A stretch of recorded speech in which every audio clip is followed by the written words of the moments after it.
Chapter 5, Episode 34. Follow-up number 2, The Change in Gimel and My Resolution. Your shop is in this city, Master? Ox asked. After leaving the Divine Realm, I had returned to Gimel accompanied by Faye and now Ox.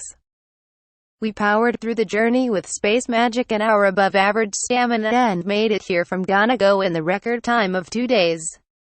It is, I answered with trepidation. But it seems different than before, somehow. A little louder, maybe. There are more people out and about. Yes, it seems more unruly than before. Probably because of that, Faye turned back towards the gate we had just passed through, where construction of a new city section was taking place. More people going in and out means more law-breaking. So it is normally a quieter city, then? Ox confirmed. I find this level of activity nostalgic. I'm sure your former residence was quite a bit livelier than this.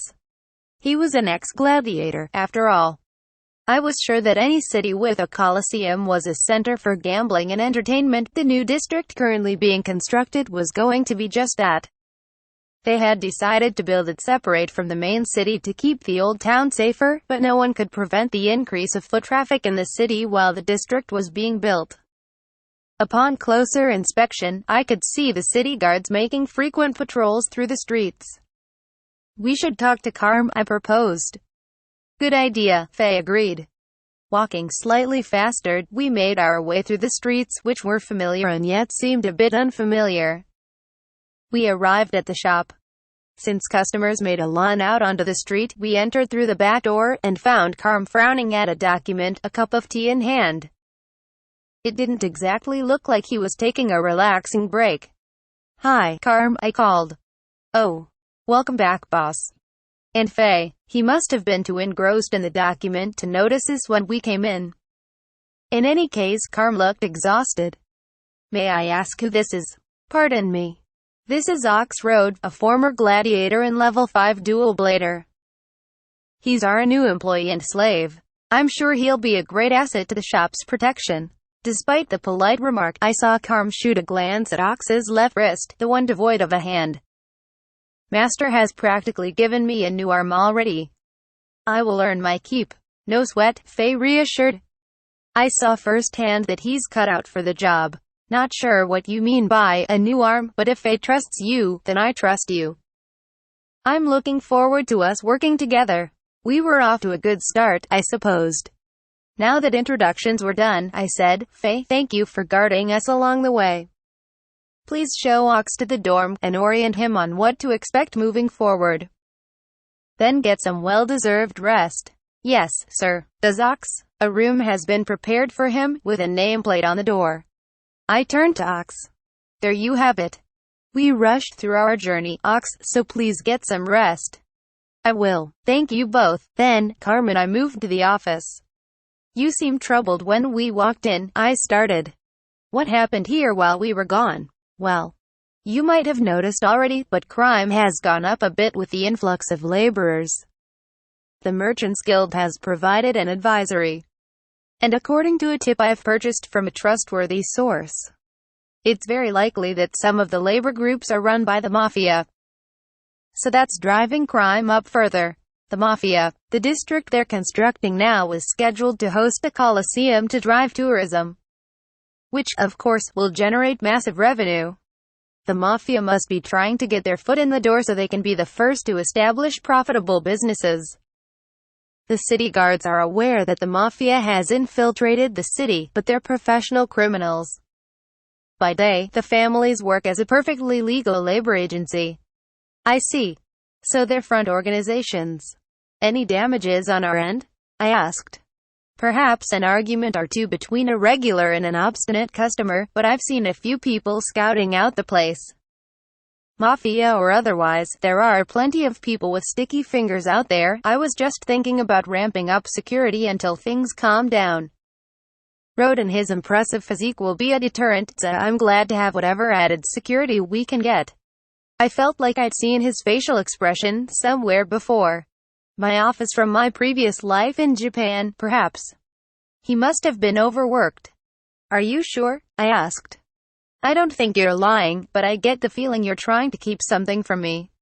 You're quite a sharp one sometimes, boss. It's true that I believe Rhodes' physique, along with his aura of a veteran warrior, will become a deterrent for shady business in the shop. However, I couldn't help wondering whether his missing hand would be a liability. He certainly looked like a competent fighter, but I still have my doubts, all things considered. It's true that he lost one of his hands. But if you were to see him fight just once, I have no doubt that you'd be as confident about Rhodes as I am. I didn't choose him sight unseen, after all. Why don't I showcase him in front of the team tomorrow? Splendid. If you two don't mind, could that be scheduled during peak hours after today? Carm explained that he would have some reprieve during peak hours thanks to the part-timers. Apparently, he saw value in introducing Ox as our new employee and demonstrating exactly how powerful he was, in addition to spreading rumors to discourage anyone from messing with the shop. Carm was really good at this aspect of the job, not that I'd ever felt otherwise. My twin sister has always been more skilled than me at running businesses and negotiating. I strove to find what I could excel at, so I started learning how to gather and manipulate information, especially in the dark. Of course, I have what it takes to run a business successfully, if I do say so myself. And my sister has sufficient tools for information management. I have no doubts about that. I feel completely safe leaving the shop with you. I certainly wouldn't have left him in the shop if I didn't feel that way. At any rate, I'm glad we haven't had anything too egregious happen. Let me know if anyone tries to cause trouble in the shop, or more importantly, tries to harm any employee, including yourself. If that does happen, or even if you just need an extra pair of hands in combat, then call me straight away. I have a few adventurer contacts who could help us. To be honest, I think I'll be of greater use when push comes to shove than in any kind of negotiation. My hope was that everything could be talked out, but I had to be honest about my abilities. Besides, being too much of a pacifist could result in blowback for us, and my priority was to mitigate the damage or inconvenience caused to us and the shop to a bare minimum. In 2 weeks' time, I would head out to Seacom to hunt mad salamanders. Maybe I'd refrain from long trips after that. Well, at least until the new year. Oh, right, I remembered. I almost forgot to tell you this. But my little introduction to the Duke and Duchess went better than I could have imagined. They had encouraged me to build a branch in Gonago. Since our business was helping to prevent the spread of diseases, they offered to help me buy the land and build the shop there, as well as send some of their maids to help with any work and teach my employees proper etiquette so that they could serve the nobles of Gonago. That was generous enough. But Reinhardt even dropped the hint to me, quite directly. I might add that he could also support my endeavor with waste management and fertilizers, which I had discussed with him while I was there, or any other venture that benefited the general population. I parted ways with Surgeon Pioro on the understanding that we would continue to help each other out with the waterproof fabric factory and fungi farming respectively. Everything had worked out perfectly. I explained all of this to try and ease Carm's mind a bit, but is something the matter? Carm looked increasingly concerned. It's wonderful, and most reassuring, that we are in the Duke's good graces. But I can't help feeling a bit of pressure. What if I can't live up to his expectations? No, I mustn't think this way. He shook his head, as if to chase the negative thoughts away. If the Duke encouraged us to build a branch in Gonago, then that settles it.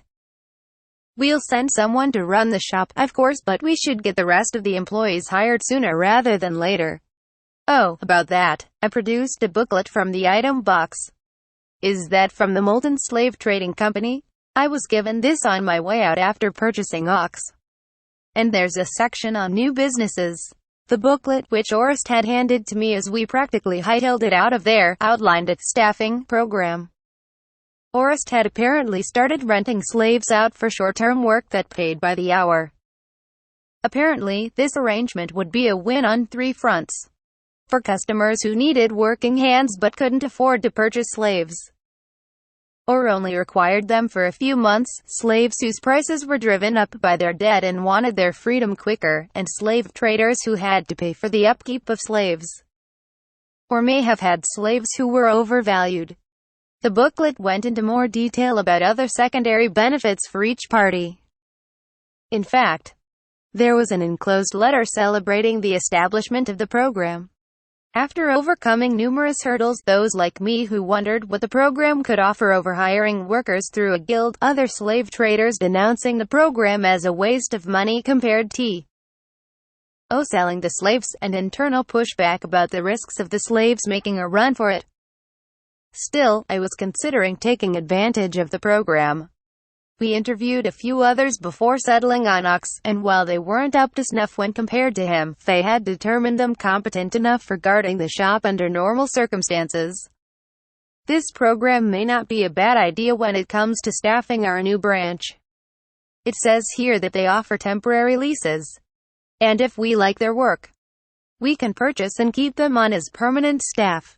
Though the line about how your interviewees are available for this program that was included in the letter did make me wonder if I was being straight wrong. They don't have many clients yet for the new program, and it says that we can negotiate the price and terms if we're looking for several workers. Moulton's a bit of a curveball, but I've been told his work ethic is excellent. I see. We shall definitely keep that in mind. Thank you.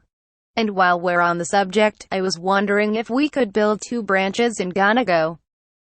I would appreciate it if we have people willing to travel to the shop, but I'm sure some customers would be deterred if they have to walk too far. Gonago is an even larger city than Gimul, after all. Good point. We've just received some new customers because they only decided to come once it became too cold to do their laundry at home. In addition to growing our clientele, I would love to reach a wider demographic of customers in a more convenient way. I considered setting up carriages to collect orders through town. But when taking into account costs of maintaining the horses and carriages, not to mention the risks of misdeliveries or bandits attacking the carriages, I'm not sure that would be worth it. I figured building another branch might be easier. Besides, building more branches in a concentrated area would allow us to gain more shares of the market in that city to the point of dominating it. We were steadily growing our customer base as we were, but if we had intentions of branching out, then surely it was prudent to try and get a monopoly on laundry services in the city.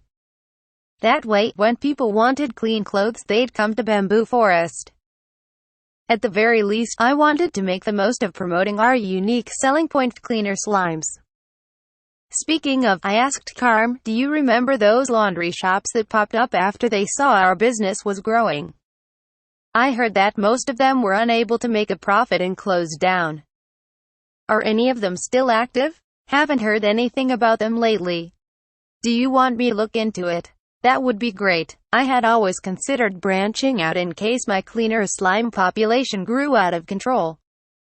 If any of the copycat laundry shops were run by honest people, I could see the possibility of buying out their shops and having them staff another branch for us. Looking into their current state of affairs couldn't hurt. I expressed this idea to Carm, and he asked me to elaborate on branching out and taking control of the market. As someone who dreamed in his past life of making it out of that wage cage and starting a business on more than one occasion, I passionately passed on everything I knew, to which Carm returned a shocked look. What's the matter? I asked. It's all very interesting, but I can really see you're putting a lot of effort into this. What was that supposed to mean? Why do I feel like a bum who just got his first job in years? Did Carm think I wasn't putting a lot of effort into things until now? Considering how I left him to run the shop and do some odd tasks here and there, I couldn't really respond to that. Now, though, life had returned to Carm's eyes, driving out the exhausted shadow that had been there when I walked in. He'd looked like an overworked new hire about to have a mental breakdown. Thank you again for doing this. Please let me know what you find out, I reiterated as Carm left the office looking re-energized. Maybe I ought to put some more work in around here.